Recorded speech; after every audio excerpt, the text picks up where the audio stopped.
Gente, prestem atenção aqui. Na apresentação de hoje, nós vamos esmiuçar o voto do ministro Alexandre de Moraes no caso da revisão da vida toda. Essa que eu chamo de maior revisão de benefícios previdenciários da história do direito brasileiro. Para conhecimento, no momento em que eu gravo o vídeo para vocês, o julgamento está suspenso por conta de um pedido de vista do ministro Cristiano Zanin. Mas eu quero repercutir com vocês mesmo o voto do ministro Alexandre de Moraes, porque no julgamento do mérito, o voto dele já foi muito brilhante. E esse voto, igualmente brilhante, eu quero que vocês tomem conhecimento, porque eu não vi ninguém repercutindo o enfrentamento do ministro contra os argumentos do INSS. E é por isso que nós vamos fazer um cotejo aqui para que todos compreendam desde o início o que aconteceu. Vejamos, lá em 1º de dezembro de 2022, o STF aprovou a revisão da vida toda. Isso já é uma realidade, não tem como mudar mais. Então, os aposentados e pensionistas podem escolher, dentre duas regras, aquela que lhe for mais favorável. Em outras palavras, aquela que resultar em um valor da renda mensal maior. Pois bem, ainda assim, o INSS tenta a todo custo protelar o pagamento da revisão da vida toda. E por conta disso, vamos começar a partir de agora explicando o que aconteceu. Já estava definido que o INSS deveria começar a recalcular os benefícios previdenciários. Mas estamos falando do INSS, né, gente? Então, o Instituto Nacional do Seguro Social opôs um recurso chamado de embargo de declaração, apontando omissão no acórdão da revisão da vida toda, que é o tema 1102, com repercussão geral. Acerca de, olha o que é que ele argumenta, falou que o acórdão estava omisso no seguinte sentido: a ausência de decisão quanto à nulidade do acórdão lá do STJ. Para lembrarmos, esse caso subiu do 4º TRF, lá do TRF da 4ª região, para o STJ. E o STJ aprovou também a revisão da vida toda. O INSS recorreu, o caso veio para o Supremo Tribunal Federal e, mais uma vez, o INSS perdeu. Pois bem, ele aponta a ausência de decisão quanto à nulidade do acórdão do STJ por inobservância ao artigo 97 da Constituição Federal, que é um instituto chamado de reserva de plenário. Número 2, prazos prescricionais e decadenciais para a revisão do benefício. Está dizendo que o Supremo Tribunal Federal foi omisso nesse sentido, bem como a aplicação do divisor mínimo de 60% constante lá na Lei número 9.876 de 1991, artigo 3º, parágrafo 2º. Esses são os argumentos do INSS. Ele pede ainda a suspensão da eficácia do acórdão ante a necessidade de manutenção do sobrestamento de todos os processos. Suspendeu o julgamento de todos os processos sobre a revisão da vida toda, pois, segundo o INSS, há risco de grave dano caso o grande número de processos retome seu trâmite normal, o que permitirá a execução provisória dos julgados que têm determinado a implantação imediata da revisão sem aguardar o trânsito em julgado lá no Supremo Tribunal Federal. O que o INSS está dizendo? Olha, os tribunais já estão condenando o INSS com base na decisão do Supremo Tribunal Federal e obrigando o cumprimento da decisão de imediato, ou seja, o recálculo do benefício, bem como o pagamento dos valores atrasados. E por fim, o INSS requer a modulação dos efeitos da decisão.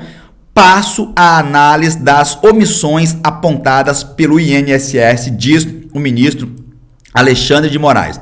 A esse respeito, ele diz: A alegada ausência de pronunciamento quanto à nulidade do acórdão recorrido do STJ por inobservância ao artigo 97 da Constituição Federal, o instituto chamado de reserva de plenário, ele diz: não há que se falar em omissão no julgado embargado acerca da reserva de plenário. E ponto, INSS, não há que se falar nisso daí. Vamos para o próximo tópico.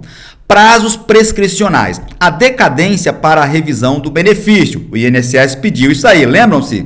No tocante à alegada omissão quanto aos prazos prescricionais e decadenciais para a revisão do benefício, deve-se registrar, diz o ministro, que não existe controvérsia acerca dessa matéria no caso julgado. E ponto. Ou seja, mais uma vez, ele dá nos peitos do INSS aqui, ele pula com os dois pés nos peitos do INSS, rebatendo, contestando a alegação do INSS. Quanto à aplicação do divisor mínimo de 60% constante lá na Lei 9876, artigo 3º, parágrafo 2º. O INSS sustenta que se deve suprir o acórdão a fim de definir se as pessoas que possuem a média de salário de contribuição da vida toda, com valor menor que a média do salário de contribuição a partir de julho de 1994, pelo afastamento do divisor mínimo de 60% constante na regra transitória. Essa regra transitória está lá no parágrafo 2º do artigo 3º da Lei 9876. Podem se beneficiar da tese do acórdão embargado, pois não há justificativa para que aqueles que tenham salários de contribuição menores antes de julho de 1994 também possam desconsiderar a regra imperativa do artigo 3º. O que ele está dizendo aqui? Até mesmo aquelas pessoas que têm contribuições menores antes de julho de 1994, em tese, poderiam se beneficiar. Por quê? Eu tenho dito que a revisão da vida toda é importante para aquelas pessoas que tiveram boas contribuições antes de julho de 1994. O INSS teme que todas as pessoas que tiveram contribuições antes de julho de 1994 possam reivindicar a revisão da vida toda com base em juros e atualizações monetária. Afirma que esse esclarecimento é necessário, caso contrário, a judicialização, várias ações, das questões derivadas poderá abarrotar o judiciário com prejuízo para toda a sociedade. Na medida em que a situação na qual, mesmo com as piores contribuições localizadas no período anterior a julho de 1994, o segurado antigo, filiado antes da Lei 9876 de 99, consegue obter benefício de valor mais elevado que aquele resultante das regras que a lei estabelece para ele. O segurado filiado à Previdência Social até o dia anterior à data da publicação da Lei número 9.876 de 1999. Isso é o que o INSS teme. Pois bem, esclarece que, em alguns casos, ao afastar-se o divisor mínimo da regra transitória, a renda correspondente acaba por ser maior do que aquela em que o divisor mínimo integra o cálculo, mesmo para os segurados que possuem a média de salário de contribuição da vida toda com valor menor que a média do salário de contribuição a partir de julho de 1994. E aqui cita um exemplo. Vamos a esse exemplo que eu achei bastante interessante aqui. Um segurado possui uma média aritmética simples dos salários de contribuição corrigidos desde julho de 1994 no valor de R$4.000. Ele requereu a aposentadoria em março de 2011, de modo que o seu período básico de cálculo foi de julho de 1994 a março de 2011, ou seja, totalizando aí 200 meses de contribuição. No entanto, ele somente possui 108 salários de contribuição no período. Neste caso, o divisor mínimo será de 120 salários, 60% de 200, devendo ser somados os valores dos 108 salários e dividido o total por 120 e não por 108. Daí que, embora a média atualizada seja de R$4.000, o salário de benefício será de R$3.600, aplicação de 0,9 na média, decorrente da incidência de 108 dividido por 120 sobre a média, desconsiderando aqui o fator previdenciário. Esse é um exemplo que o INSS deu para que o ministro entendesse o que ele está argumentando. Nessa posição, pondera que a vida toda reduz a média atualizada dos salários de contribuição do beneficiário, mas que a revisão é favorável pela elevação do salário de benefício em decorrência do afastamento do divisor mínimo de 60% do PBC, situação que não foi tratada no acórdão, lá na decisão do Supremo Tribunal Federal. Em nenhum momento o STJ ou o STF julgaram ou determinaram o afastamento do divisor mínimo de 60% de que trata o artigo 3º, parágrafo 2º da Lei 9876. O INSS está dizendo, em outras palavras, ora, até mesmo aquelas pessoas que tiveram pequenas contribuições poderão se beneficiar, tendo em vista a fórmula aplicada, e certamente os advogados irão irão aí se valer dessa tese. Assim, o INSS propõe que, para aplicação da tese do precedente, deve ser verificadas as seguintes situações. Número 1, se média aritmética simples dos maiores salários de contribuição correspondente a 80% de todo o período contributivo. A regra definitiva, lembram-se? É superior à média aritmética simples dos maiores salários de contribuição correspondentes a 80% do período desde a competência de julho de 1994, regra transitória. Número 2, se ocorrer a primeira situação acima, a regra definitiva, deve ser aplicado um divisor mínimo de equivalente a 60% do número de meses decorrentes entre a primeira contribuição do segurado e a data da concessão do benefício, na forma da legislação regente. Uma vez estabelecido o valor da média com a aplicação do divisor mínimo, quando for o caso, sobre ela aplicam-se os demais critérios legais para o cálculo da renda mensal inicial.